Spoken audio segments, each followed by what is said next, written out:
Boa tarde, sábado, dia 18/11. Live sobre a história do sionismo e sobre a invasão da Palestina, com o Mansur Peixoto, responsável pelo canal, um canal que eu acompanho, que eu sou grande fã, né? E ele vai se apresentar, vai falar tudo para vocês. Deixa ele só entrar, a gente já começa a live. O Mansur já entrou, já vou convidá-lo para a gente iniciar a live.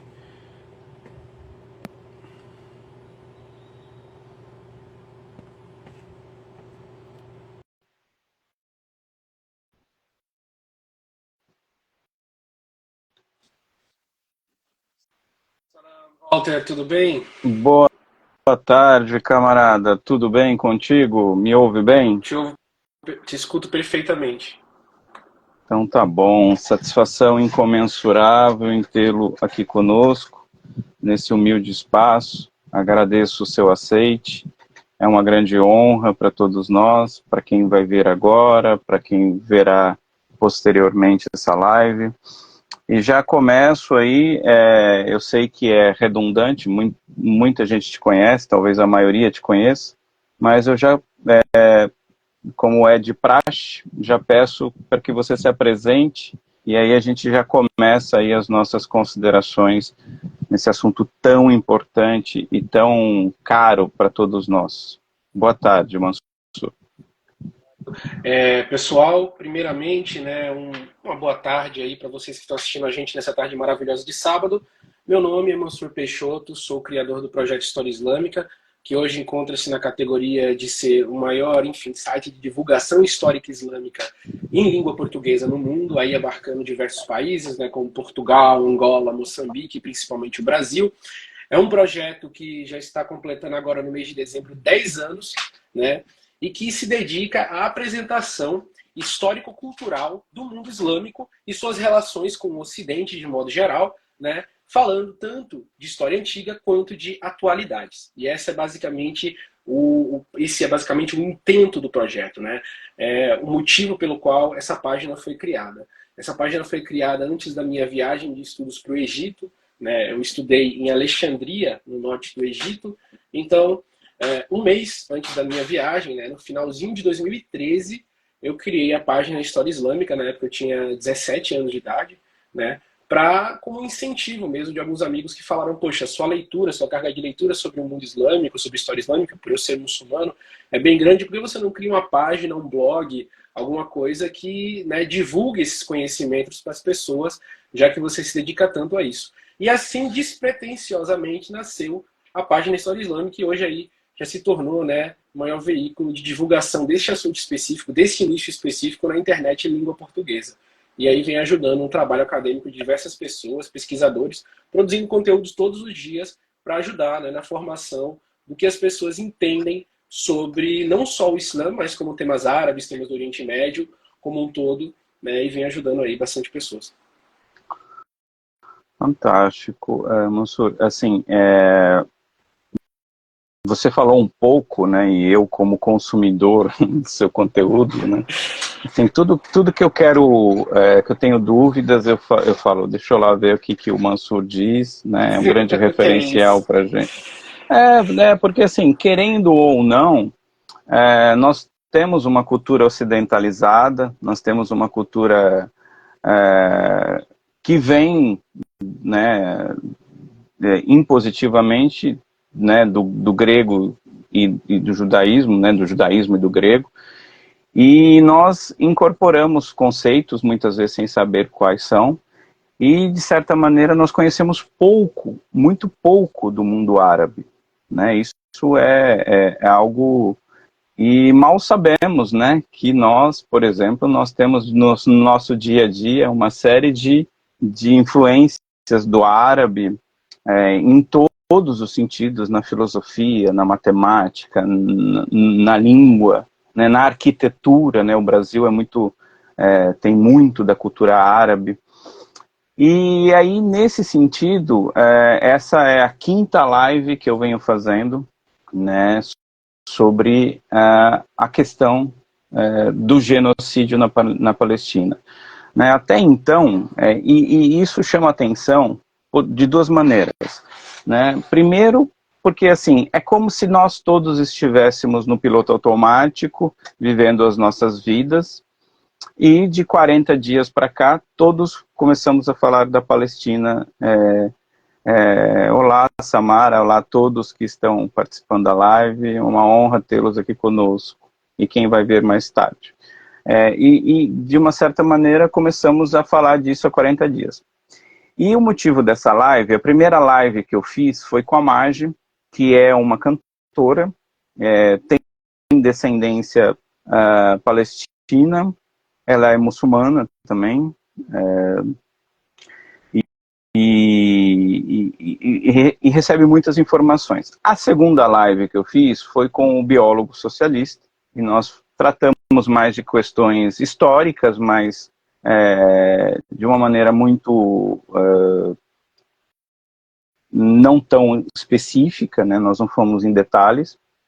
A terceira live nós fizemos com a Samara, que inclusive está aqui, que eu queria a opinião de uma mãe, né? Até para falar das mães palestinas, e ela é mãe, ela é muçulmana, foi uma live muito emocionante. A quarta live eu fiz com uma ativista, que é a Cas, né? Ela é criadora da Nação Vegana, e aí nós falamos sobre a neutralidade, entre aspas, que alguns movimentos estão nesse momento, que é lamentável, é deplorável, diga-se de passagem. E essa quinta live, eu quis fazer mais uma live mais, também falando todos esses assuntos, não tem como excluí-los, mas ir mais no detalhe, e mais na questão histórica, né? Porque nós falamos sionismo, antissemitismo, que é completamente equivocado falar isso, porque os árabes também são descendentes desse tronco semita, então não teria como os árabes serem antissemitas, seria uma incongruência em todos os sentidos. E de tanto acompanhar o seu canal, eu convidei, você muito prontamente aceitou, eu agradeço, já agradeci aqui, vou agradecer 1 milhão de vezes. Eu queria que a gente começasse por aí, porque assim, a gente fala, há 76 anos a Palestina foi invadida, e o termo é esse, foi invadida, ela não foi ocupada, ela foi invadida, em especial por judeus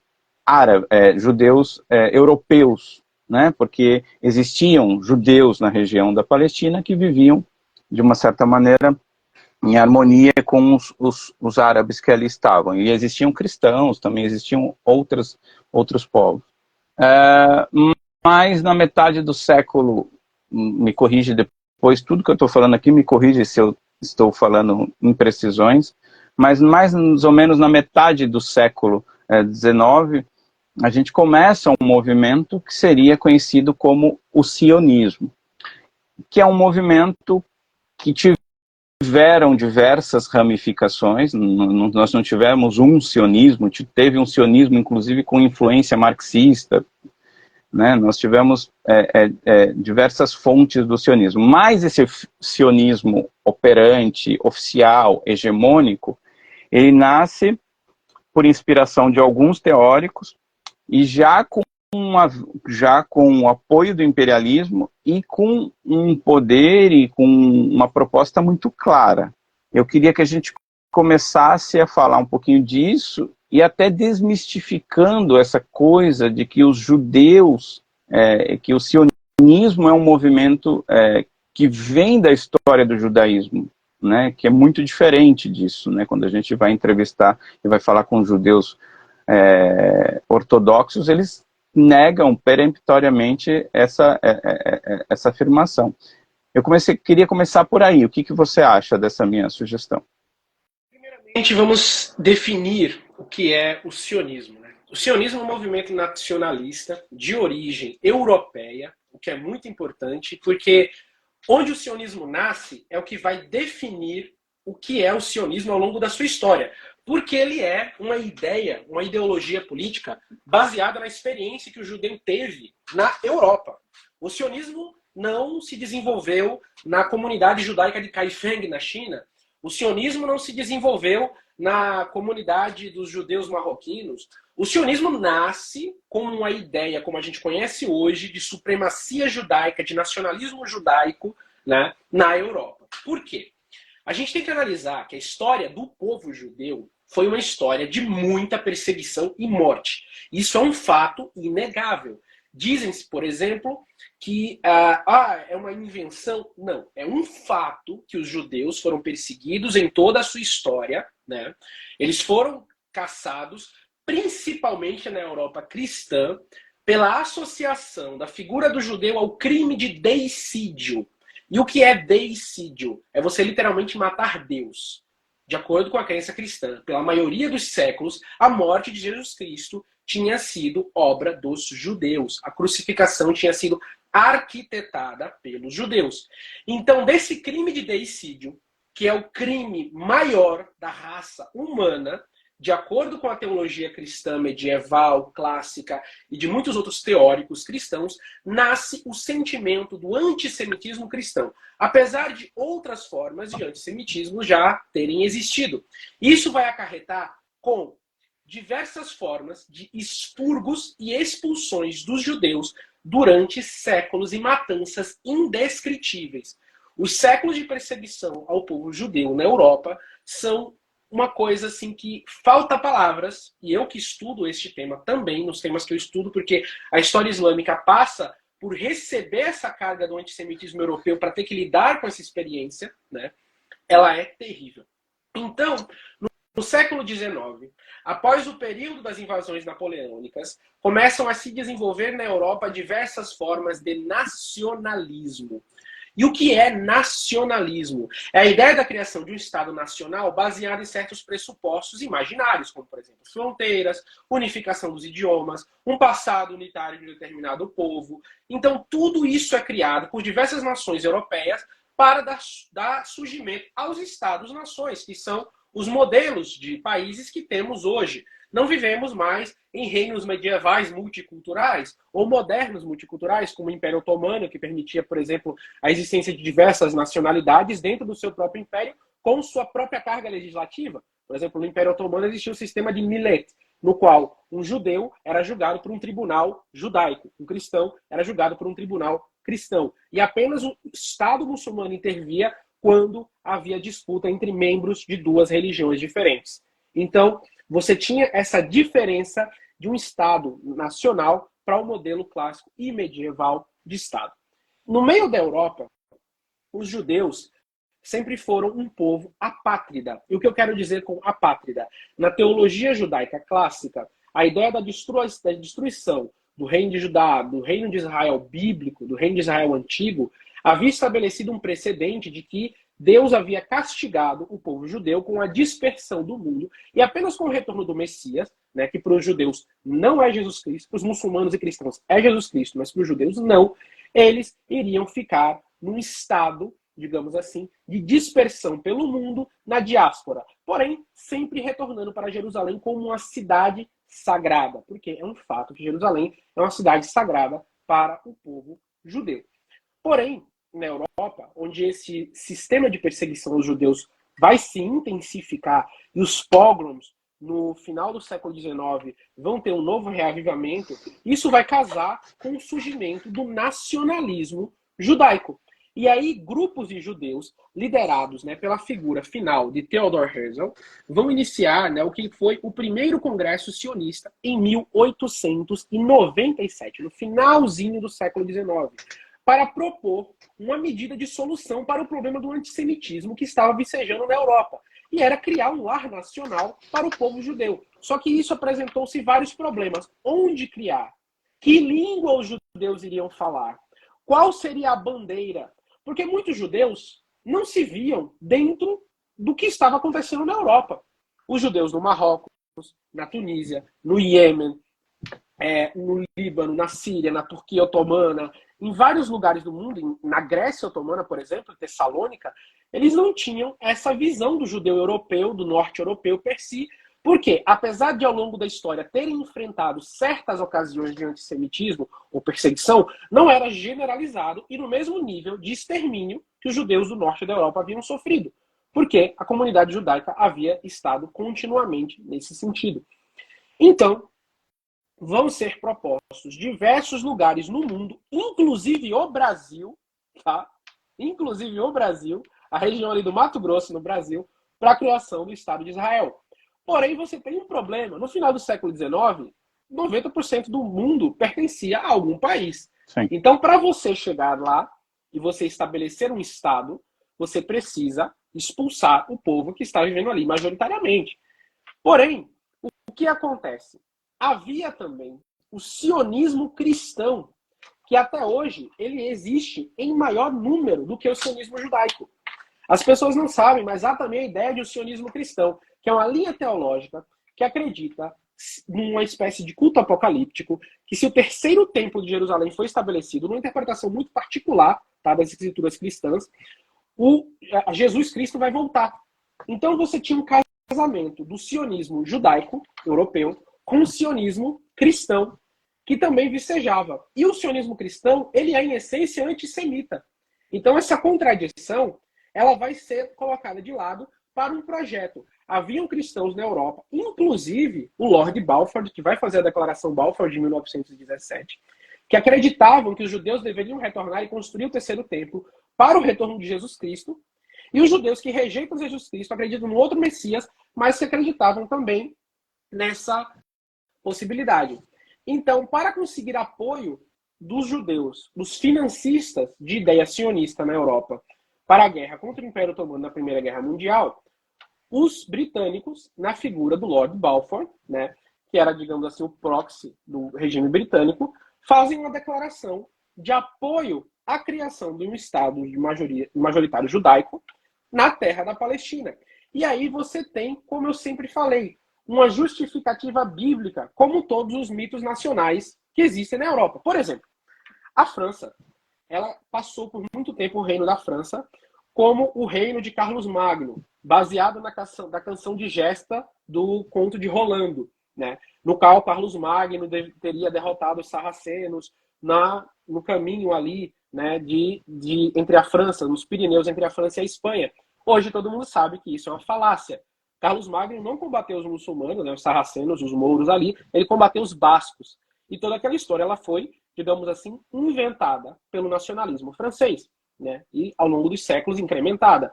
E o mesmo aconteceu com a história do povo judeu, que realmente tinha uma ligação para aquela terra, mas que o extermínio total dos judeus na região da Palestina nunca aconteceu, nem após a revolta de Bar Kokhba.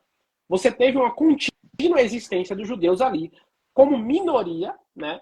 Porém, os outros povos que também habitavam ali cresceram em número, porque aquela terra nunca foi de um povo só, nem na época do Israel bíblico. Em momento algum, a própria Bíblia prova isso. Porém, havia necessidade da criação de um Estado nacional. E para você criar um Estado nacional de modelo europeu, o que é que você faz? O que é que a gente viu na criação do Brasil? O que é que a gente viu na criação dos Estados Unidos? O que é que a gente viu na criação da Austrália?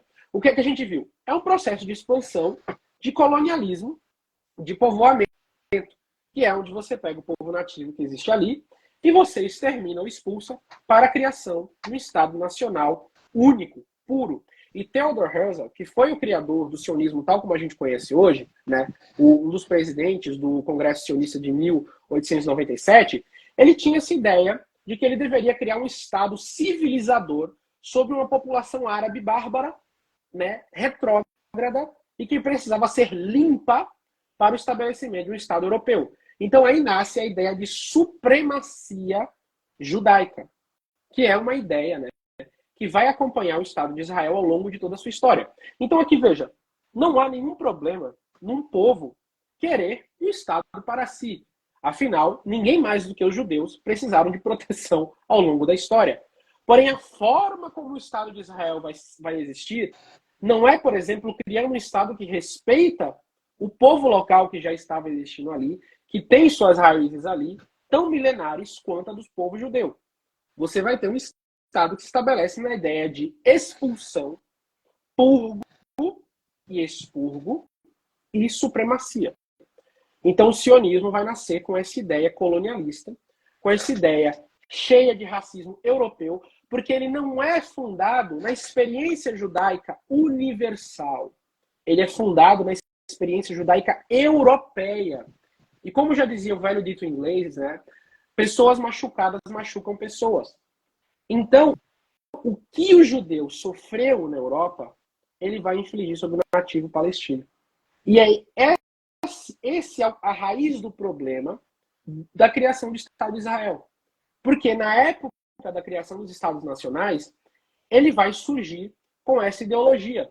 E a gente vai perceber que isso não vai acontecer só no Estado de Israel, mas com uma magnitude parecida. Vários Estados nacionais vão se formar no início do século XX, né, com esses pressupostos de unificação territorial e religiosa e linguística.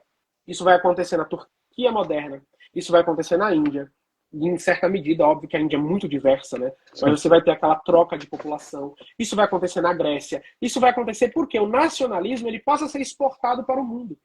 E os reinos multiculturais, eles vão fazer parte de uma ordem que não pode existir.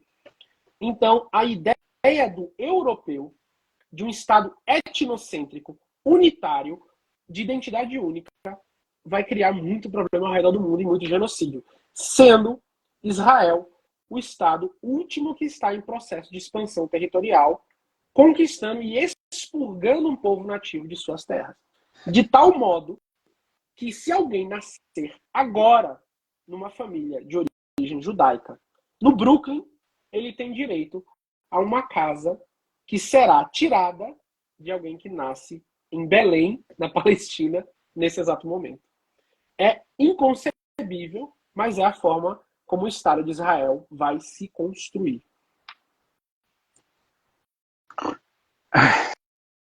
Já deu uma explanação que fica muito claro, né, o caminho que nós estamos seguindo hoje.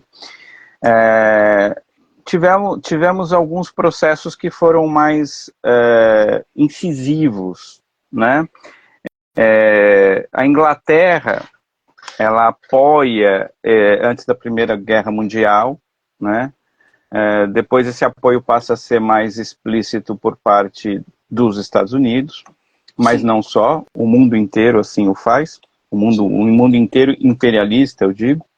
Sim. E como você bem disse, o sionismo ele parte de uma premissa de uma ideologia supremacista europeia sobre aquela região do Oriente Médio, mas também há uma questão aí, fora a questão de como nasce o sionismo, parece que ele se encaixa como uma luva aos projetos geopolíticos, né?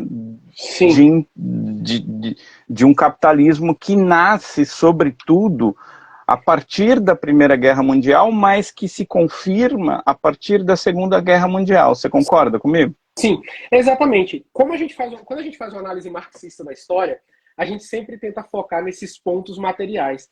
E a história do sionismo, ela é o amálgama de tudo. De questões de natureza ideológico-religiosas e espirituais, porque a gente não pode falar que não havia um anseio religioso no meio disso aí, da mesma forma como as cruzadas, né, na Idade Média também tem esse aspecto. Mas você também vai ter o interesse geopolítico de existir uma perpétua cabeça de ponte, e aí eu estou usando um termo de militarismo, né, que é uma base de operações do Ocidente para garantir a desestabilização do Oriente Médio. E é assim que Israel sempre atuou. Então, por exemplo, quando o Egito quis nacionalizar o canal de Suez, de onde partiram as tropas aliadas com britânicos e franceses para bombardear o Egito, para atacar o Egito? De Israel. Então, Israel, ela se mantém como um aliado contínuo. Olha, para você ter uma ideia, na Guerra da Síria, eu quero que quem está assistindo pesquise isso. Na Guerra da Síria, contra o Estado Islâmico, no qual o regime de Bashar al-Assad, né, o presidente atual da Síria, ele, digamos assim, empreendeu uma guerra contra os terroristas do ISIS, houveram denúncias de que militantes ligados a esses grupos estavam sendo tratados em hospitais israelenses para depois voltarem para o campo de batalha na Síria. Então, assim, Bizarro, é tão né? ridículo, porque os Estados Unidos queriam a derrubada do regime de Bashar al-Assad, e isso foi muito explícito. E aí eu não estou fazendo aqui um endosso ao regime de Bashar, eu estou fazendo uma análise geopolítica. Israel atua como uma linha auxiliar para o ISIS. Você já reparou que um regime, que um grupo terrorista que falava em estabelecer um califado islâmico universal jamais atacou Israel? No Oriente Sim. Médio, só atacou nações muçulmanas ou alvos na Europa através de seus militantes estrangeiros. Mas você não teve nenhum massacre em massa do ISIS em Tel Aviv. Você não teve nenhum massacre, não que deveria, pelo amor de Deus, o povo israelense merece total proteção. Mas eu quero que seja colocado nesses pontos. Porque Israel atua há décadas como um fator de instabilidade política orquestrada pelo Ocidente no Oriente Médio. Joe Biden admitiu num vídeo que eu, inclusive, coloquei legendado na página para quem quisesse ver, né, nos anos 80, que Israel era o melhor investimento do governo americano. Porque Israel é o fator de instabilidade para os interesses geopolíticos dos Estados Unidos ali. E serve como base para todo tipo de operação, porque ela é uma linha auxiliar fortíssima. Então, as pessoas geralmente falam, né, com certos mitos antissemitas, do controle político judaico, que os judeus sempre estão por trás de tudo. Porém, várias vezes, os judeus e o sionismo ele é instrumentalizado pelo interesse do grande capital americano para servir aos seus propósitos. Então, certas vezes, o sionismo se serve dos Estados Unidos e certas vezes os Estados Unidos se serve do sionismo. Você tem essa troca, essa simbiose política que não respeita vidas, nem inclusive dos próprios judeus. Porque o que vemos, por exemplo, no dia 7, no 7 de outubro, né? Israel é uma sociedade extremamente, né, estratificada e o regime de castas lá, ele não é oficial, mas é visível, é perceptível, ele é muito denunciado. Então, por exemplo, os israelenses mais pobres são mandados para áreas fronteiriças com Gaza de extremo perigo, que são basicamente vilas e kibbutz criados como se fossem pequenos enclaves militares, habitados por civis, o que é uma coisa assim, e esses civis, eles israelenses, eles ficam à mercê de qualquer ataque que vai iniciar. E essas pessoas vêm iludidas ao redor do mundo para a ideia de uma grande Israel, que é, digamos, o local de salvação do povo judeu, quando na verdade não é. O local mais inseguro para se ser judeu hoje é Israel. Porque a qualquer momento você pode ser atacado. Então, assim, o projeto sionista, ele não respeita nem a vida do povo israelense, do povo judeu. Então, assim, é sempre bom analisar as coisas de uma perspectiva humanista, não desumanizante. Sim, porque claro. toda essa carga que vemos dos crimes do Estado israelense contra os palestinos, ela também tem suas vítimas judias. Ela também tem suas vítimas de judeus iludidos pela ideia do sionismo tal como é presente hoje. Óbvio que os palestinos irão sofrer infinitamente mais. Uma criança de Gaza não se compara ao que passou uma criança de Tel Aviv. É a mesma coisa de comparar um menino de uma favela etíope a uma criança de classe média alta em Nova York, né, no Brooklyn. Então, assim, mas, de certa forma, as coisas se valem desse jeito. Israel serve aos princípios norte-americanos. Por exemplo, a gente tem, né, no discurso normal na direita política que Nicolás Maduro é um ditador que está há anos no poder na Venezuela e não há uma troca de regimes e ele nunca sai. Mas, vamos lá, Benjamin Netanyahu está mais tempo no poder do que Nicolás Maduro em Israel. Mas porque ele serve aos interesses norte-americanos, a alternância de poder nunca é requisitada com relação a ele. Ele é um então, assim, democrata, né? Exatamente. Ele é um ditador democrata. Ele é um cara que está sempre no governo, mas ele é um democrata. Entendeu? Então, assim, é basicamente isso que a gente tem, né? E a sociedade israelense, ela nunca consegue se integrar ali dentro do Oriente Médio justamente por essa mentalidade de trincheira expansiva que não respeita a vida dos árabes ali dentro do território israelense. Então, assim, eu precisaria de uma live de 55 horas para descrever todos os crimes que Israel aplica sobre os árabes dentro de Israel, sobre os árabes na faixa de Gaza, sobre os árabes na Cisjordânia. Mas é basicamente isso que acontece. Você tem um Estado aberrante que vive num sistema aberrante e que precisa ser reformulado. Aqui a gente, quando fala de liberdade na Palestina, pelo menos eu, e aqui eu não me coloco como militante palestino, porque eu não sou palestino, eu faço isso por uma solidariedade ao povo palestino. Muitos são meus irmãos muçulmanos, muitos são cristãos, muitos são de nenhuma religião. Então eu me coloco como uma pessoa solidária aos palestinos. Não sou um palestino, não posso ter lugar de fala como os palestinos, mas é uma questão humana.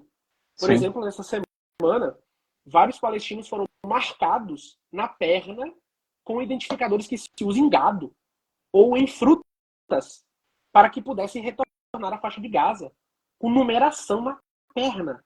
Eles eram o quê? Criminosos? Eles eram o quê? E eles foram uma cena, sabe? Saindo de uma distopia. E é isso que está acontecendo agora e que a gente vê sendo colocada, né, dentro dessa questão aí. Você colocou um ditado em inglês, né, sobre o sofrimento e acabar retribuindo da mesma forma. Você falou isso.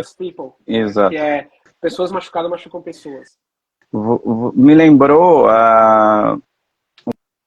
você falou agora da marcação, né? Os judeus foram marcados, né?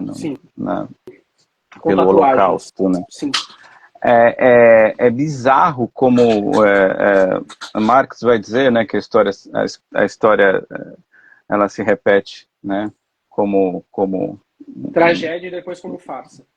Como uma farsa, né? É como se nós estivéssemos vivendo um novo holocausto, né? Se a gente for pensar ali, se assemelha muito se assemelha e tem características, né, de um campo de concentração ali, os muros, tudo aquilo que aquele povo vive. É interessante a gente pegar esse discurso, essa ideia de que há uma guerra, né? E guerra, ela existe entre, pelo menos, condições de pessoas que têm como guerrear. Então, Israel tem o controle aéreo, tem o controle do mar, Israel tem um dos exércitos mais bem armados e equipados e apoiados pelo imperialismo, e nós temos um povo que tem estilingue. Tudo bem, existe uma força de resistência, e que bom que há, porque talvez se não existisse, aquele povo já teria sido trucidado, porque a gente fala muito da questão do Hamas, o Ocidente fala do Hamas, né? Mas como se o Hamas tivesse nascido uma árvore de Hamas, né? Há uma árvore de Hamas aqui. O Hamas é fruto de um processo histórico. Sim, exatamente. Eu acho interessante que as análises, né, que falam sobre o terrorismo do Hamas, elas se focam no Hamas como se fosse uma continuação da Alemanha nazista. O Hamas, ele odeia judeus, logo ele quer a destruição do Estado de Israel. Mas o Hamas, ele nasce de uma iniciativa, inicialmente, que foi a Mujama de Ahmad Yassin, né, e aqui eu estou dando notas da história, que era a favor de uma resistência pacífica, contra a alternativa da OLP, que era a favor de uma resistência armada. A Mujama só vai dar origem ao Hamas na primeira intifada, nos anos 80. Então, assim, as pessoas precisam entender que a radicalização dos palestinos, ela advém da maior radicalização dos israelenses. Por quê? Israel, ela existe e ela inicia com um processo de terrorismo. Haganah, Likud e Irgun, que eram grupos considerados terroristas pelo mundo, e eu já fiz um vídeo sobre isso, quem quiser assistir lá no canal, eles foram anistiados internacionalmente. Presidentes de Israel tinham cartazes de procura-se, da mesma forma que Osama Bin Laden tem. E eles foram anistiados. Então, a resistência palestina, ela vai adotar essas táticas e ela vai adotar esses pressupostos, né, com base no que os palestinos estavam sofrendo. E aqui não é uma legitimação de atitudes, de forma alguma. Mas precisamos analisar as coisas como causa e consequência. Senão vamos ficar apenas um discurso moralista, né, que serve aos interesses do Estado de Israel, que se mantém assim. Porque você tem que condenar o Hamas pelo que aconteceu no 7 de outubro, mas você não pode chamar Israel de terrorista, como fez o presidente Luiz Inácio agora, quando mata 15 mil. Sabe, é um absurdo. É uma situação que a gente precisa entender, né? Porque o Hamas ele surge como resposta a uma violência brutal do Estado israelense. Sim. Porque em 1960 tinha Hamas, em 1970 tinha Hamas, em 1950 tinha Hamas, em 1940 tinha Hamas? Não. Mas tinha o Estado de Israel fazendo o que fazia. Então o Hamas ele vai surgir a partir dessa perspectiva. E dentro de uma sociedade palestina muito polarizada. Sim. Porque os palestinos não são apoiadores em massa e universais do Hamas. A sociedade palestina é diversa. Tem cristãos, tem ateus, tem pessoas de movimentos LGBTs, tem pessoas de tudo. Porém, por que o Hamas ganha as eleições? Por quê? A OLP foi para a mesa, né, o Fatah foi para a mesa do acordo de Oslo com Israel. E o que aconteceu depois? Israel quebrou o acordo. A traição, então, né? A alternativa de diálogo foi cuspida pelo Estado de Israel na cara dos árabes. Então, Sim. o que é que isso fez? Gente, olha, não tem conversa com Israel. Ou a gente mata ou morre. E foi essa mentalidade advinda da violência israelense que deu origem ao Hamas. E que deu origem à construção do Hamas tal como ele se construiu. Porque ou nós entendemos as coisas a partir disso, e aqui eu estou botando análise, inclusive, de membros do exército de Israel. Tá? Eu não estou tirando essa análise do bolso, ou porque eu sou anti-israelense. Essa análise ela é advinda dos próprios soldados do exército de Israel. É a brutalidade israelense que faz surgir uma resistência com essas características. Então, assim, você vê Israel falar de várias coisas. O uso de civis como escudos humanos, que é uma grande retórica israelense. Porém, o exército de Israel oficialmente usa palestinos como escudo humanos. Gente, tem foto de 2013 dos soldados israelenses pegando carros militares e amarrando crianças palestinas assim.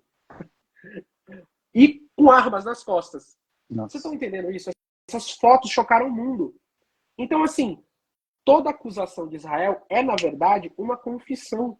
Toda acusação de Israel é uma confissão do que Israel faz.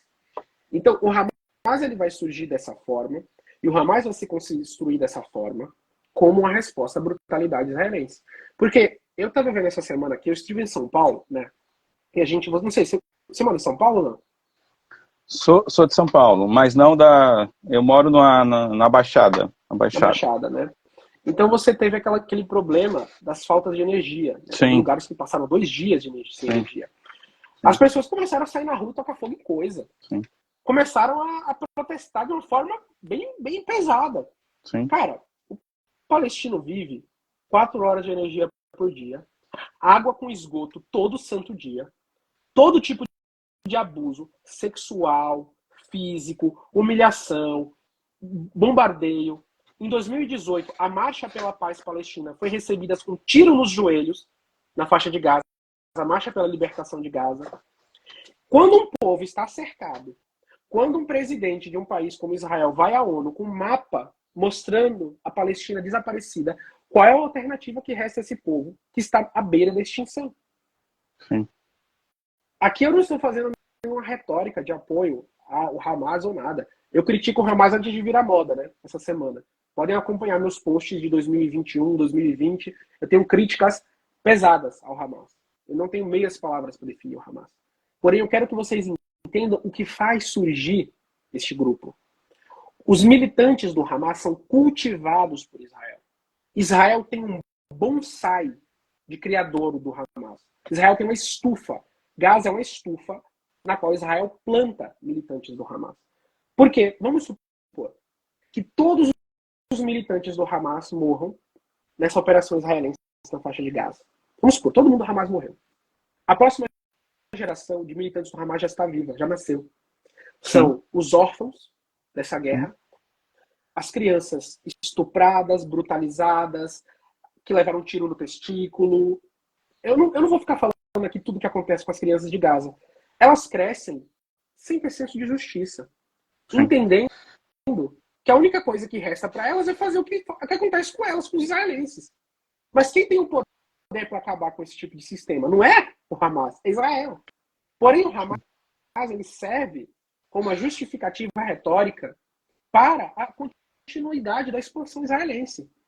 E isso aqui não são minhas palavras. O jornal Haaretz revelou em 2019, numa reunião no Likud, que Netanyahu falou que o Hamas era perfeito para a expansão israelense. Então, assim, as pessoas precisam colocar as coisas nessa perspectiva. Não é endossar grupos de resistência armada, porque quando você faz isso, você acaba entrando também na retórica onde tudo vale. Em nome da libertação de um povo, os fins justificam os meios. Pode ser a perspectiva que algumas pessoas adotam, mas não é a minha perspectiva. Eu acho que a vida de uma criança israelense, a vida de uma criança, de uma dona de casa israelense, de um pai israelense, de qualquer pessoa israelense, ela vale tanto quanto a vida palestina. Para mim, o valor da vida é universal. Mas precisamos ter como é que se diz? Um padrão onde a gente estabelece o tipo de julgamento. Vamos condenar o batedor de carteira, mas a gente também tem que condenar o chefe da máfia. Muito mais o chefe da máfia, porque é ele que permite a existência do batedor de carteira. Então, é basicamente isso. Eu acho que a gente... Eu queria que a gente entrasse um pouquinho na questão...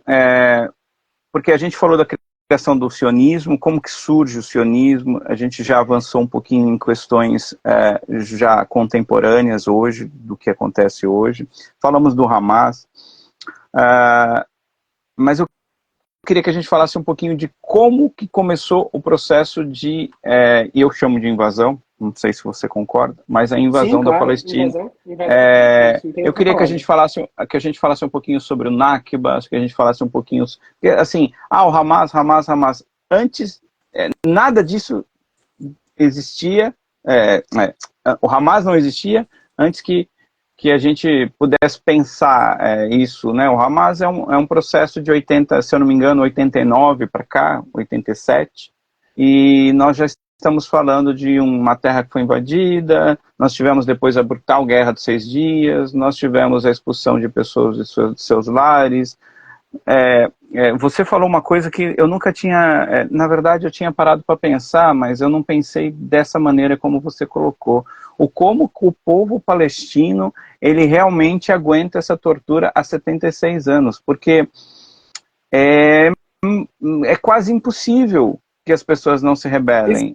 Até que eles são um povo muito até, eu não diria ordeiro, porque é um povo guerreiro, é um povo que luta muito, mas é um povo que aguentou muito demais. Né? As pessoas precisam entender que é o seguinte, uma das coisas que os dirigentes do Hamas colocaram, né, no 7 de outubro, naquele ataque, foi que o objetivo era capturar alvos militares israelenses para trocar por civis palestinos presos. Esse era o objetivo. Só que quando eles derrubam a muralha de Gaza, começa um estouro da boiada, assim, um escape de pessoas que nunca tinham visto as terras fora de Gaza. Pois é. Então essas pessoas começam a entrar num frenesi de vingança, começam a pegar civis israelenses, começam a abraçar, levar para dentro, sequestrar, fazer todo tipo de coisa. Porque foi o estouro da boiada. Você, quando mantém seres humanos como animais dentro de uma jaula, quando eles saírem, meu amigo, você não sabe o que vai acontecer. Muita gente ali nasceu, viveu, envelheceu dentro de um zoológico humano.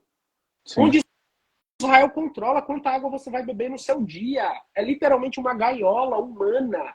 É literalmente, você não tem outra classificação. Isso não é minha classificação, é a classificação das Nações Unidas. Aquilo é uma gaiola humana. Então, quando você pega seres humanos e trata como animais, e você o animaliza, bestializa, brutaliza, o que você vai ter de volta é exatamente isso. Então, quem tem o poder para acabar com isso agora é o Estado de Israel, não são os palestinos. Os palestinos estão divididos por causa de Israel. Os palestinos se encontram com governos que foram estabelecidos com a anuência do Estado de Israel. Os palestinos encontram-se completamente assim, em estado de desarranjo. Então, essa é a situação que acontece. Então, o que as pessoas precisam entender é que o que elas viram é um dia do que acontece na Palestina. Um dia do que acontece na Palestina. Todo santo dia. Você tem que entender que a criança palestina, ela nasce brutalizada no útero da mãe. A mãe leva porrada quando vai rezar na mesquita, no checkpoint. Leva chute na barriga, minha filha. É isso. Israel não tem conversa com Israel. Você está entendendo? Ela nasce já odiando a existência na qual ela foi colocada. Sim. E completamente brutalizada e animalizada. Quando ela vai estudar, a escola dela é bombardeada. A ONU fala, não tem base do Hamas aqui, Israel bombardeia do mesmo jeito. E aí ela quer estudar, não tem como. Ela quer trabalhar, não tem como. Gaza tem a maior taxa de desemprego do mundo. Ela quer comer, não tem como. O que é que resta a um povo que vive assim? Ah, a culpa é do Hamas. Não, meu amigo, a culpa é do Estado de Israel. A culpa é do Estado de Israel, o Hamas é consequência. Você não trata um povo assim e surge o Mahatma Gandhi. Entendeu? Exatamente. O Mahatma Gandhi, ele foi o que estava fazendo isso. Mas ao redor dele tinha muita gente que ia pra porrada. E olha que os indianos não viviam naquela época como os palestinos vivem hoje. Sim. Então, assim, os palestinos, na minha opinião, são o povo mais ordeiro do mundo. Mais ordeiro do mundo. Porque qualquer nação que tivesse passado por 1% do que os palestinos passam, e aqui é indescritível, teria resultado em coisas piores. Hoje em dia, na Palestina, você tem que entender que sua esposa vai parir sem nenhum tipo de assistência médica própria. E se seu filho precisar de incubador, ele não vai ter. Você vai carregar seu filho e ver ele sufocando na sua frente, porque Israel bombardeou o hospital, porque disse que tinha uma base do Hamas ali embaixo, que não conseguiu provar até agora. Até a BBC, muito sionista, falou que não tinha nada debaixo do hospital agora. Como é que eu vou dizer para um pai palestino? Calma, pegue uma flor, pegue uma rosa e se dirija à muralha de Gaza e dê ao soldado israelense e diga, vamos conversar. Como é que você diz isso para um cara desse? Até porque se ele se aproximar, ele toma um tiro também. Então ele nem vai poder se aproximar para o diálogo. Então é esse tipo de situação. Eu não estou falando isso para chocar. Eu não estou falando isso para deixar as pessoas com ódio. Eu estou falando isso para você entender a realidade do que é ser um palestino, do que é viver sobre a colonização israelense. É isso, minha gente. É animalização humana. Sabe o negócio de você pegar a galinha, colocar na gaiola, aí quando ela tem um pintinho, você sufoca o pintinho porque ele não serve? Gaza. Você tá entendendo? Só que é com a gente, que nem a gente que sangra, que tem mentalidade. É isso. Isso é a vida da faixa de Gaza. Isso é a vida na faixa de Gaza. Os palestinos estão sofrendo coisas desse tipo há séculos. E aí o pessoal fala, a população palestina só aumenta. Cara, eu acho que a Inquisição ensinou pra gente que matar não é questão, aterrorizar não é questão de quantidade, né? Porque a Inquisição não matou nem 1% do que o Império Mongol matou, mas a gente sabe que é o reinado, que a gente chama de reinado do terror aquilo ali, né? Você colocar um para queimar na frente de 100 mil já é suficiente, você não precisa queimar os 100 mil. Você já conseguiu o efeito queimando um só. Então, Israel faz a brutalidade dos palestinos em escala, em uma coisa nunca vista, e os palestinos não têm o que recorrer. Os tribunais internacionais passam inúmeras resoluções que Israel não segue. Israel nunca enfrenta sanção. Israel nunca enfrenta bloqueio. E aí? Quem dá justiça para esse povo? Quando você não tem justiça, você tem violência. Quando você tem injustiça, você tem violência. Então, assim, a situação, infelizmente, é essa. Não tem outra coisa. Nós temos ali uma situação que é muito maior do que... Já seria muito grande se a gente falasse que é um genocídio. Mas, na verdade, ali é um etnocídio, um epistemicídio, né? Ali nós estamos falando de realmente eles retrucam essa tese, e não tem como retrucar, mas de limpeza étnica. Nós estamos falando de pessoas que odeiam os palestinos. Sim. E aí eu vejo de uma maneira muito temerária a possibilidade, isso é uma avaliação pessoal minha, você não precisa concordar, eu vejo de uma maneira muito temerária a possibilidade da existência de dois estados, porque eles são muito contraditórios, eles são muito antagônicos. Né? Eu acho a conversa de dois estados impossível. Infelizmente. É impossível. Entendeu? Porque Israel não vai devolver território. Exatamente. Israel não vai entregar território. Não vai pegar e voltar para as fronteiras do século passado. Israel não vai fazer isso. Israel não tem... As crianças israelenses são educadas a odiar os palestinos. E as crianças palestinas vivem vendo o que acontece na sua sociedade todo santo dia por parte de Israel. Então você falar da solução de 2 estados é uma coisa que não tem como aplicar mais hoje em dia. A solução que eu proponho, com as ressalvas de que eu não sou um expert em solução de problemas de décadas, é a criação de um estado único, com liberdade. Laico, né? Laico, né? Exatamente. Com liberdade para todos. Que não se baseie-se no pressuposto de uma superioridade étnica de ninguém. Porém, como que isso vai ser estabelecido se o sionismo, de acordo com a própria resolução de 2018, aprovada no Knesset israelense, né, é um Estado de Israel de característica judaica, no qual Sim. você não pode integrar os árabes, senão eles serão maioria e o Estado vai perder sua característica. O Estado de Israel nasce com o pressuposto de um Estado de supremacia. Então, quando o Estado de Israel se coloca como Estado de supremacia, você não tem como estabelecer um Estado palestino. Israel não tem planos somente para o Estado palestino. Eretz Israel é uma ideia política de expansão militar sobre a Jordânia, sobre a Síria, sobre o Líbano e sobre o Egito. O projeto é esse. Então, ou você faz com Israel o que aconteceu com a Alemanha, que é uma descionização e o estabelecimento de um Estado plurinacional ali dentro, ou você vai ter um genocídio, nesse caso dos palestinos. E aí o mundo vai ter que concordar que, para a ideia de nacionalismo de um povo, outro precisa ser massacrado. E aí o que é que diferencia um mundo livre e democrático de uma rede Al-Qaeda de gente de terno? Um Estado Islâmico de gente de gravata. O que é que diferencia? Se na ideia do estabelecimento de uma ideologia nacionalista de um Estado, genocídio se torna, digamos assim, ilegítimo. E aí, eu queria recomendar a leitura de um livro, né, que, deixa eu ver até se está aqui do meu lado, que é esse livro aqui, O Espelho do Ocidente, né, que é um livro que eu peguei essa semana, né, do Jean-Louis Volière. Eu não sou especialista na pronúncia dos nomes em francês, minha parada é mais árabe, mas esse livro aqui é muito interessante porque ele mostra que o ideal dos nacionais socialistas do século XX não é uma aberração na história do Ocidente. Não é uma amálgama. Porque, se você for analisar os escritos de Adolf Hitler, ele foi inspirado por muitas das coisas que aconteceram nos Estados Unidos. Pelas segregacionistas e a forma como eles tratavam os indígenas. Sim. Então a gente vai deixar mais um holocausto humano acontecer em nome do quê? E aí você coloca a população judaica do mundo numa espiral de antissemitismo ainda maior. Porque a resposta vai vir um dia.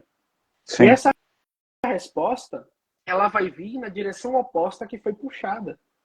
Israel nunca vai estar segura se continuar se estabelecendo dessa forma. E aí vamos supor que ela conseguir neutralizar todos os palestinos. Deus o livre. Israel não vai parar. Porque o plano da grande Israel é os países vizinhos. Só que esses países vizinhos, eles estão cada ano se tornando mais fortes.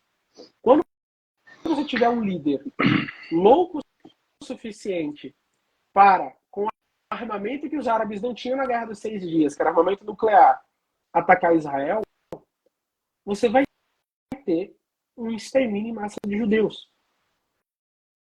E é esse apocalipse que precisa ser evitado. Porque o que vai acontecer com os israelenses é o espelho do que vai acontecer com os palestinos. Esse povo, quando você tem um massacre, quando você tem as coisas nesse sentido com povos, o destino deles torna-se atado. O destino do palestino é o destino futuro do israelense. E se Israel fizer a decisão, a ocupação israelense fizer a decisão de que vai levar a cabo o projeto sionista original, Israel não tem futuro. Porque é o que vai acontecer. As massas do mundo islâmico podem ter governos que conversam com Israel e, apesar de não terem regimes 100% sufragistas, a opinião pública conta em qualquer regime. Sim. E apesar de você ter estados que estavam falando há 3 meses atrás de normalização com Israel, hoje a conversa já mudou. Hoje o político de qualquer país muçulmano que falar em normalização com Israel, ele vai ter 100% da opinião pública contra ele. E isso cria uma crise para a existência dos judeus ali naquela região que não precisava existir com esse problema que foi importado da Europa. Eu sou entusiasta, e eu deixei isso bem claro da minha última participação no podcast do pessoal do As Ideias, junto com o Shahar, né, que é um judeu israelense, nascido em Jerusalém, né, que a gente falou lá. Eu sou entusiasta da convivência clássica judaico-islâmica. E como eu já falei várias vezes na minha página, ela não é só possível, como ela é a maioria da história da convivência judaico-islâmica. É mais de 1.400 anos, minha gente. Israel é a anomalia dessa história. Então, assim, é isso que eu queria que as pessoas entendessem. Mas, com a configuração do Estado israelense atual, como é que isso vai ser possível? Né? Como é que isso vai ser possível? Como é que essa geração que vai sobreviver um em cada 200 palestinos morreram no último mês, não de doença, não de causas naturais, não de fatalidade, mas assassinados. Sim. Como você assassina uma quantidade tão grande de gente de um lugar onde as conexões familiares são enormes, porque as famílias palestinas são grandes, cada família perde um parente. Qual sociedade você quer criar? E algumas famílias foram extintas, inclusive. Sim. Entendeu? Elas não têm mais descendentes em um mês. Imagina você matar todos os membros de uma família em um mês. Várias famílias assim. Então, é isso. Não adianta você ver um massacre e comentar com a bandeirinha de Israel, vive Israel. Porque o que você está querendo é o fim de Israel desse jeito. Sim. Entendeu? É isso. Eu vi um vídeo que me sensibilizou bastante, eu até postei, de uma criança palestina, né, perguntando o que ela queria ser quando crescer. É como você pergunta para qualquer criança, né? E ela disse assim, né, com os olhos cheios de lágrimas, né, que uma criança palestina não cresce. E se a gente pegar os dados estatísticos, né, a maior parte da população da Palestina é de pessoas jovens e crianças, né, a maior parte das pessoas idosas já morreram.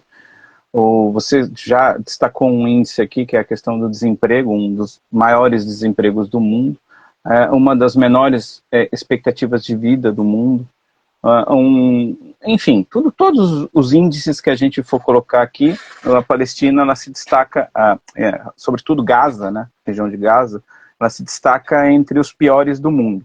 E alguém lembrou aqui muito bem que a Cisjordânia também, algo que a gente não falou muito aqui, mas a Cisjordânia não tem o Hamas enquanto força política e também faz parte desse projeto de limpeza étnica e ocupação territorial. Inclusive há muito tempo, né? As pessoas em Gaza vivem em pequenos núcleozinhos em volta de toda uma situação. O que me chama a atenção, e eu acho que a atenção do mundo todo, é que assim, nós estamos vendo isso há 76 anos acontece pelo menos, né? Não é algo novo. Mas nós estamos vendo isso é como se Israel, junto com o apoio dos Estados Unidos da América e das forças do imperialismo, falasse, vamos lá que agora é a hora de matar todo mundo. Sim. A impressão que a gente tem é que realmente Israel só vai parar quando acabar com todo mundo ou expulsar todo mundo, né? Você já vê que alguns vídeos de militares israelenses comemorando a ocupação da praia de Gaza. Eu vou te fazer uma pergunta que é muito difícil fazer para qualquer pessoa, mesmo que seja palestino ou não, você não é, mas você é um estudioso da cultura daquela região, dos árabes e dos muçulmanos, mas o que me entristece demais falar isso, porque eu não queria falar isso, mas me parece que vai ser o fim de um novo, o fim de um povo. Eu não vejo muito como isso, a não Sim, ser que houvesse uma resistência armada, uma disruptura histórica. que o povo palestino estivesse armado à altura de enfrentar aquele Israel, que seria muito difícil do ponto de vista estratégico e militar. O Hamas, ele está com um poder muito pequeno. O Hamas sempre foi, ele agiu de maneira em loco, De ele não é guerrilha, uma força, né? De uma guerrilha, força basicamente. é, é, é, é muito complexo falar isso que a gente está falando aqui, é muito triste, porque a gente não Sim, quer falar isso. sim. Mas a impressão que eu tenho é que, assim como a gente viu a dizimação de tantos povos, e ainda vemos, né, e ainda insistem para continuar, como, por exemplo, marco temporal e coisas do gênero aqui no Brasil, mas a impressão que eu tenho é que daqui a alguns meses a gente vai estar falando do que Israel fez de Gaza. Sim. E Como chorando no se, livro de história e... como se talvez resorts quisessem se instalar lá para Sim, de férias. sim, Uma coisa bizarra, mas sim. Exato. Eu falei assim essa semana com alguns amigos meus que também são analistas, né, do conflito, que o que a gente está vendo agora é justamente a, a concretização da grande face do Ocidente, né, e da cultura ocidental como se foi, né, construída no modelo imperialista que já foi adotado ao redor do mundo, que é o sim, extermínio do povo em nome de qualquer projeto político. Então você tem um projeto político, a resistência a esse projeto político é a primeira demonizada, por isso que o termo terrorista é tão usado, sim, por isso que a crítica ao Estado de Israel está tentando ser criminalizada no Brasil, inclusive neste momento. Vide a lei que tentaram aprovar agora em São Paulo, hoje, né? Aliás, no dia 14, no último dia 14, foi tentado às escuras, que a crítica ao Estado de Israel torna-se antissemitismo. E você tem esse problema terrível, você tem esse problema absurdo. Mas eu concordo perfeitamente com você. A gente está ao caminho de um extermínio total do povo palestino, os remanescentes a existirem na sociedade israelense como subalternos, como já existem. Os árabes israelenses são cidadãos de segunda classe, isso aí é claro. Dentro de suas próprias terras são cidadãos de segunda classe, sem plenos direitos, né? Cidadãos que não têm plenos direitos assim básicos. E aí eu não estou colocando liberdade religiosa, não estou colocando liberdade filosófica, não estou colocando nenhum conceito abstrato. Eu estou colocando as coisas numa perspectiva de liberdades com coisas, aspectos da vida humana que você não consegue mudar. Porque no Estado que persegue religiosamente a pessoa, se você converte de uma religião para outra, você passa a ser aceito. No Estado que persegue as pessoas por ideologia, você passa a ser aceito. Mas você nunca tem um status social em Israel pleno, se você é árabe, porque você não nasceu dentro de uma determinada etnia. Você não tem como se converter. Você não tem como se sim, tornar. Casamentos mistos, inclusive, são extremamente perseguidos lá dentro. sim, Então, o que a gente está tendo agora é uma. Concordo perfeitamente com você. É o extermínio do povo palestino. Vai ser uma identidade nativa que vai deixar de existir. Por quê? Porque quem pode, pode, né? E quem não pode, morre. Infelizmente, na ordem mundial que temos agora, força é igual a razão. E você vai ter mais um extermínio aí, como tantos que tiveram. Né? A gente tem que entender que nos últimos 20 anos, 7 países islâmicos foram aniquilados em suas estruturas sociais pela guerra ao terror. Soma-se aí mais de 3 milhões de mortos em 7 países, em 20 anos.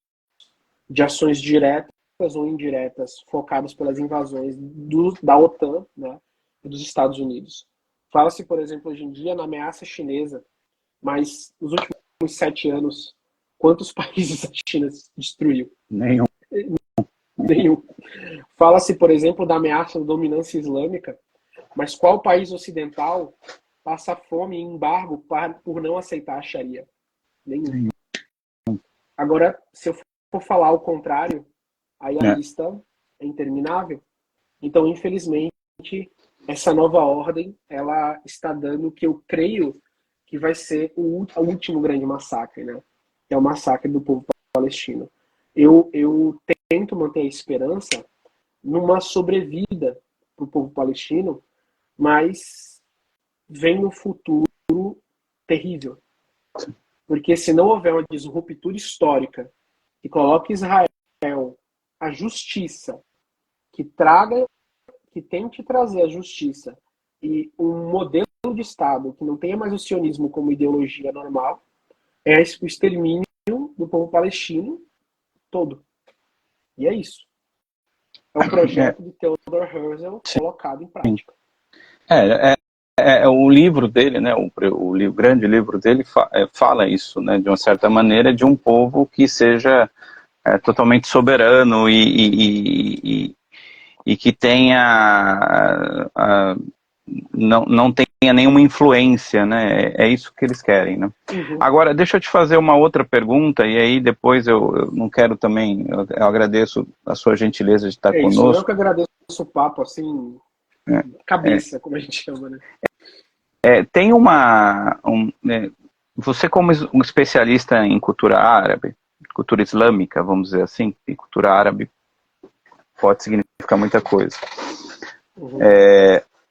Existe alguma possibilidade, ao seu ver, na maneira como você enxerga hoje a geopolítica do mundo, né, pensando que os Estados Unidos estão lá com os porta-aviões incrustados naquela região, existe alguma possibilidade, porque no começo do conflito, e ainda nós estamos no começo, porque se pensar são 40 dias, é que a destruição é tão grande, né, se a gente pensar, esses dias a gente refletia sobre isso, que a quantidade de explosivos já ultrapassou a bomba de Hiroshima, né, em 40 dias. Mas existe alguma possibilidade, ao seu ver, inclusive os Estados Unidos já colocou o pé atrás e falou que não queria nenhum tipo de problema com o Irã, mas existe alguma possibilidade, a maneira como você enxerga hoje, a geopolítica pode mudar sim, ó, mas dentro do que a gente enxerga hoje, de esse conflito se estender e os países árabes, sobretudo os que não são apoiadores do imperialismo americano, embarcarem nessa, ou você vê isso como uma possibilidade remota? As pessoas precisam entender que países árabes e países muçulmanos de forma geral, apesar da ideia de que geralmente permeia todos eles, a ideia de uma nação espiritual islâmica, cada um tem seu interesse próprio. Sim. O interesse dos Emirados Árabes Unidos não é o interesse do Catar, o interesse do Catar não é o interesse do Irã, o interesse do Irã não é o interesse da Síria, o interesse do Líbano não é o interesse da Jordânia. Cada um desses países tem sua própria configuração nacional e a tentativa de não criar Gazas dentro de si, né? Sim. Porque cada governante tem a responsabilidade pelo seu próprio povo e as decisões elas são tomadas pensando na estabilidade política do próprio país. Solidariedade entre povos, universalmente falando, é uma coisa muito bonita, mas na prática ela é muito difícil de ser aplicada. Eu quero que as pessoas retornem para o rei Faisal da Arábia Saudita, que é alguém que a gente vai abordar na História Islâmica amanhã no nosso conteúdo, que decidiu cortar o petróleo ocidental em retaliação ao que Israel estava fazendo. O que aconteceu com ele? O rei da Arábia Saudita. Ele tinha legitimidade islâmica global. Tem cidade no Paquistão nomeada em homenagem a ele. Ele ia para os congressos islâmicos, tem fotos dele sentado do lado de Muammar Gaddafi, Yasser Arafat e Gamal Abdel Nasser, o rei Faisal. Ele era o rei. Ele era o popstar político do mundo islâmico. Ele tinha uma visão de criar uma rede de TV na Arábia Saudita, modernizar o país e tal. Quando Henry Kissinger viajou para a Arábia Saudita e disse para ele para parar o embargo do petróleo, porque estava causando uma crise mundial, ele disse assim: meu sonho é rezar na mesquita de Al-Aqsa, a mesquita lá em Jerusalém. Você pode me garantir isso? Aí o Henry Kissinger falou que não, e ele disse que ia bombardear os postos de petróleo sauditas. E aí o rei Faisal pegou e falou, quem não vive sem petróleo são vocês, nós somos árabes, podemos voltar a viver de tâmara e camelos como pudermos. O rei Faisal, eu vou botar o discurso dele amanhã para quem quiser ver legendado. Sabe o que aconteceu com ele? Um sobrinho dele voltou dos Estados Unidos e meteu um tiro nele. Então quem fala dos países árabes se unirem, fazerem uma grande revolução militar, intervirem na questão palestina, precisam levar em consideração o tiro no peito do rei Faisal. Sim. Isso foi uma cabeça cortada e colocada no merlão da muralha. Olha, gente, rei árabe, líder árabe, que quiser agir desse jeito, vai acontecer isso aqui, ó. Então tomem muito cuidado. Uf. Então, as nações muçulmanas, as nações vizinhas, elas, apesar da necessidade de solidariedade, elas agem pensando também no interesse próprio. Porque assassinatos políticos, invasões, orquestrar revoluções coloridas é uma coisa muito comum. Então, não fazendo nenhum exercício de futurologia, mas falando de probabilidade, a probabilidade do conflito escalonar é real. A Jordânia já está enviando tanques para a fronteira de Israel, já recusou agora a parceria de energia e água com Israel. O Egito, né, está pensando agora em como receber os palestinos, mas sem poder receber, porque não tem estrutura. O Egito é um país muito pobre. Mandar o povo para Gaza vai ser para Gaza não, para o Sinai vai ser condená-los à morte por outros meios, né? Então, assim, eu particularmente não vejo um arranjo nem de escalonar esse conflito e nem de um futuro bom para os palestinos. Então, assim, eu estou vendo 3 cenários possíveis que podem ser mutuamente excludentes, mas vamos lá. Ou a pressão ocidental sobre Israel vai transformar Israel em um estado pária, que nem a África do Sul, na época do Apartheid. Isso é possível, porque a pressão está forte. Você já tem Macron, o senhor anti-islã, criticando Israel, né, essa semana. Você pode ter uma escalada do conflito, se o Líbano entrar, o Hezbollah realmente entrar na jogada, e aí vai arrastar a Síria, Síria arrasta Irã, e Irã arrasta a Rússia. É assim, a puxadinha. Né? Ou você tem a implosão dentro da própria Israel para uma deposição do governo de Benjamin Netanyahu. E aí Israel se torna fralda de bebê. A gente não sabe o que é que vai estar dentro. Sim. Se vai ser um regime que vai querer sentar para tentar estabelecer uma nova alternativa política ao sionismo assassino, ou se vai ser um governo pior que vai querer continuar, e aí só Deus sabe o fim da Palestina, dos palestinos. Então, assim, são essas 3 alternativas que eu vejo, mas como nós muçulmanos sempre dizemos, né, La ya'lam al-ghaib illa Allah. Não conhece o oculto a não ser Deus. Basicamente, o futuro, o destino a Deus pertence, né? É um ditado que dizemos dentro da nossa comunidade. Então, é isso. Infelizmente, assistir. Mas para quem está assistindo essa live, eu digo o seguinte, mesmo com toda essa perspectiva ruim que eu apresentei aqui, e triste, não podemos parar de denunciar isso aí. Sem dúvida. Porque essas pessoas precisam ser levadas à vergonha e à ignomínia que merecem. Pela morte sem necessidade de tanta gente assim. Sem dúvida. Porque isso é só chacina, minha gente. Isso é só chacina. E até as manifestações que vêm acontecendo em todo o mundo, manifestações assim gigantescas, como aconteceram em Londres e no mundo árabe e em todo canto, né? Eu acho que também vem fazendo com que Israel se transforme realmente numa nação pária, numa nação assim que seja a não ser os muito ignorantes ou muito fanáticos, que às vezes as duas coisas são a mesma coisa, dificilmente você vai ver pessoas que vão apoiar Israel. Sim.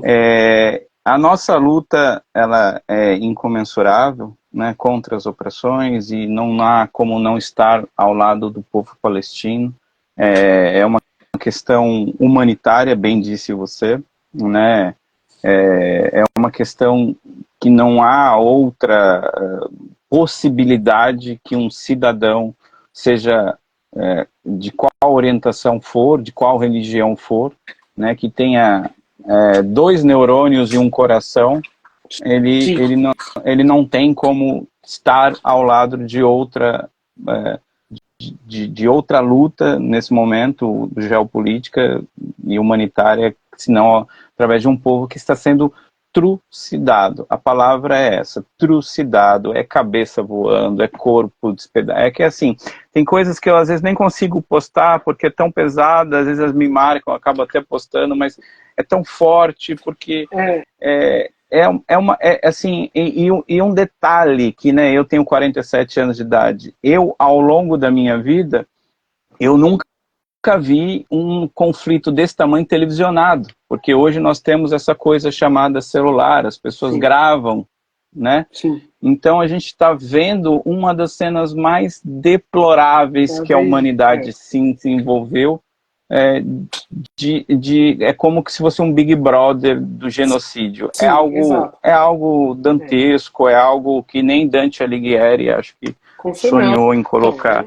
Eu conheço a Divina Comédia e, assim, os círculos do inferno são parecidos demais com o que os palestinos estão vivendo hoje. Você Sem tem dúvida. tudo, a fome, a sede, o lago de fogo, A humilhação, né? a humilhação. Cara, Israel hoje destruiu um parque inteiro para fazer uma bandeira correndo com tanques. Exato. É puro sadismo.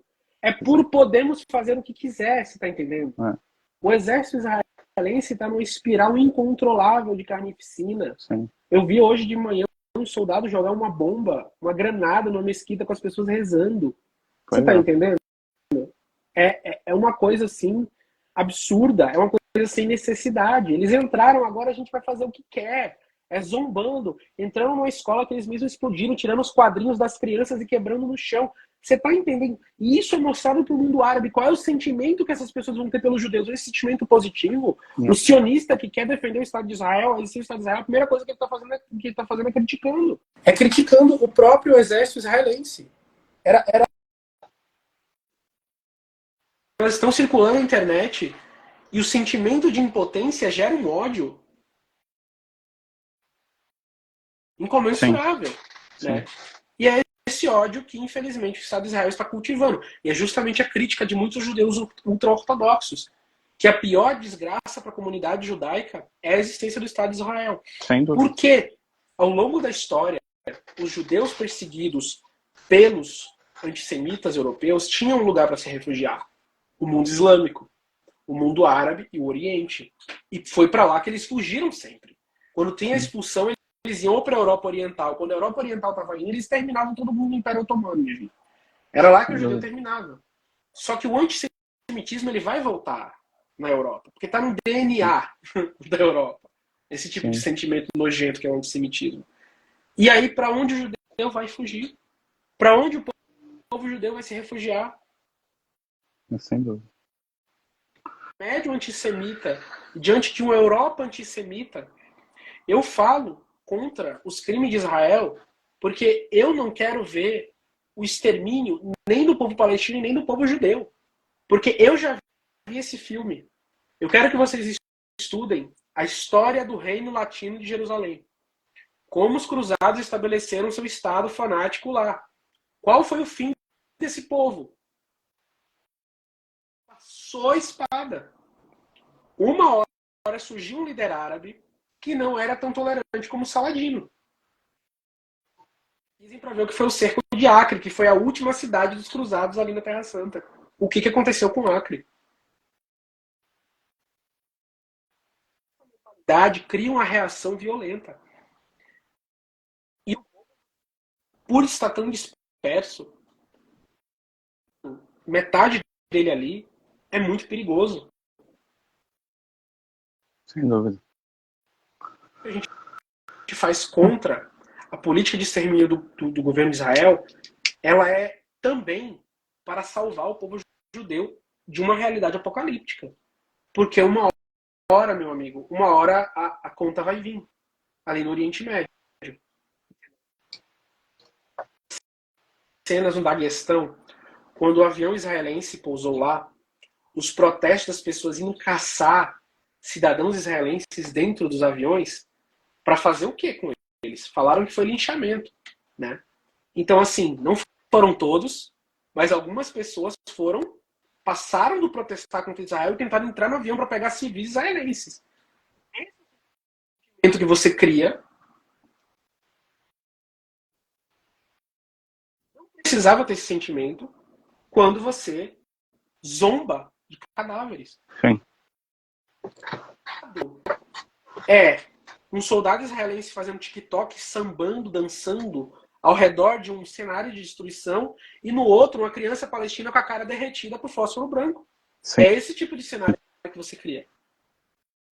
Quem ama o povo judeu e quem quer a salvação do povo judeu, que critique o Estado de Israel. A gente precisa colocar. Mansur, assim, isso a gente nem falou das armas que são, tudo ali é terrível, mas a gente nem falou que Israel é um estado tão nojento, tão pusilânime, que nem as regras de conflito ela segue, né? Porque ela vem usando de armamentos que jamais poderia ser utilizado. A gente está caminhando aí para 1 hora. Por mim, eu ficaria umas 5 horas com uma pessoa tão inteligente quanto você e um assunto tão complexo como esse que a gente enfrenta. A gente está passando 1h30 de live. Eu queria deixar você com as suas considerações finais e aí eu volto para agradecer e a gente se despedir. Agradecer a você pelo convite, tá? Nós que somos muçulmanos e que estamos aqui falando da Palestina somos boicotados constantemente. Recentemente eu fui boicotado em 2 podcasts grandes, né? Minha participação foi boicotada. Quem está assistindo meu discurso aqui vê que eu não prego nenhum tipo de ódio, nenhum tipo de chacina, nenhum tipo de nada contra o povo judeu. Não faço apoio, nenhum tipo de vênia ao Hamas, mas mesmo assim minha participação foi, né, boicotada muito explicitamente, né, com mensagens de, olha, não deixa esse cara ir para aí, entendeu? Então, assim, eu queria agradecer a você por estar cedendo esse espaço aqui, né, e dizer que a mesma mensagem que eu deixo em público, eu deixo no privado, eu deixo em todo momento. Precisamos nos unir. Nos unir porque os palestinos de amanhã seremos nós. O Brasil é um país com recursos que tem interesses geopolíticos internacionais. Teremos os palestinos de amanhã, se não cuidarmos. E precisamos ter essa solidariedade internacional. Porque no aeroporto americano, meu amigo, você é árabe, você é afegão, você é africano. Você não é europeu. Você pode ser branquinho do olho azul, é latino, é brasileiro, você não é europeu, você não é ocidental. Então, assim, vamos nos unir aos nossos irmãos de causa, nossos irmãos de espírito, nossos irmãos terceiro-mundistas. Essa sensação de apoio. E apoiar também a comunidade judaica, porque há milhares de judeus se levantando contra o que está acontecendo. É incrível a solidariedade dos judeus nos Estados Unidos. Sem dúvida. Também as cenas maravilhosas de rabinos ortodoxos trocando beijos na rua, no rosto, com muçulmanos. É uma coisa que nem nos meus sonhos mais nostálgicos de Andaluzia medieval eu tenho isso. Mas a gente viu pelas ruas de Londres. Então, nós temos que nos unir numa solidariedade que perpassa aí diferenças de língua, diferenças de tudo e sempre nessa união aí de amor e fraternidade entre os povos do mundo. E é isso, miseráveis do mundo, unam-se, né? Porque hoje em dia falar de trabalhadores aqui no Brasil tá difícil com a taxa de desemprego, então miseráveis. Então é isso, minha gente. agradecer por vocês que assistiram até aqui. Compartilhem essa live depois aí, vai ficar gravada, né? E eu estou à disposição para o que vocês precisarem. Mansur, eu agradeço enormemente. Agora eu entro para me despedir, dizer que essa live vai ficar gravada no meu perfil. Eu colaboro contigo, se você conseguir deixar também, seria legal.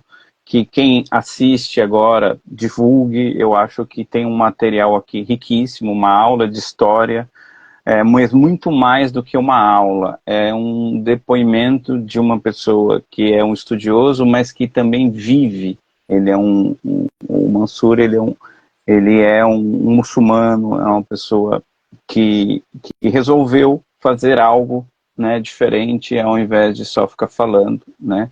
Ele é também um grande militante da causa. E, como bem disse, Miseráveis, né, fazendo um trocadilho, né, com o manifesto, né, do mundo univos, porque realmente nós sofremos, e como nós, há muitos que sofrem, e nesse momento há muitas favelas com um povo preto morrendo, há muita gente, há muita mãe chorando, porque não tem... Né?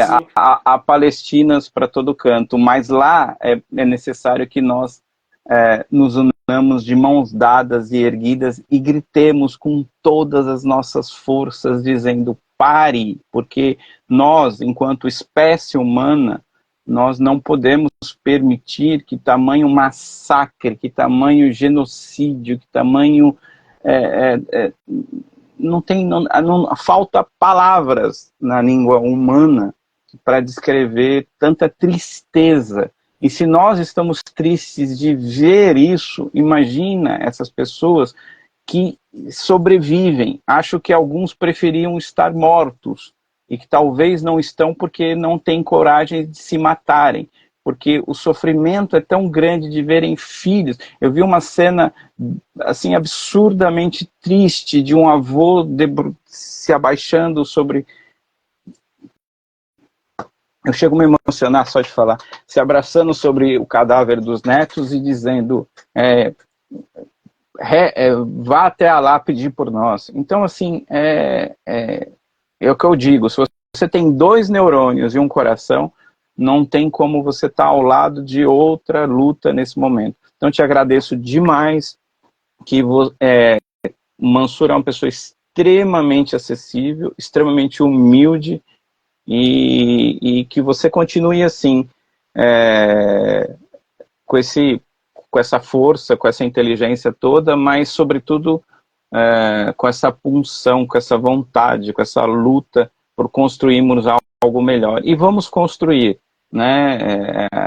A humanidade é a Palestina. Muitas palestinas já foram massacradas e muitas palestinas se reergueram, e a luta de todos nós um dia será vermos todos os algozes punidos pelas maldades que fizeram, e que vamos pensar, vamos ser utópicos, que não haja mais algozes um dia, que a humanidade seja livre e emancipada.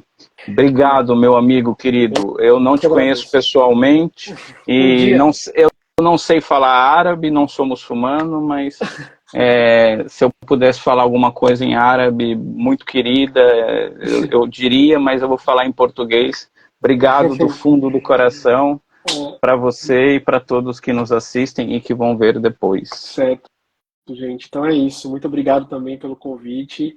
E compartilhem essa live. Ela vai ficar disponível no meu perfil e no perfil aqui, né, que foi o host. E aí vocês vejam lá e comentem depois e mandem para seus amigos, tá bom? É isso aí. Grande abraço. Uma boa tarde de sábado para todos. Você também. Tchau, tchau.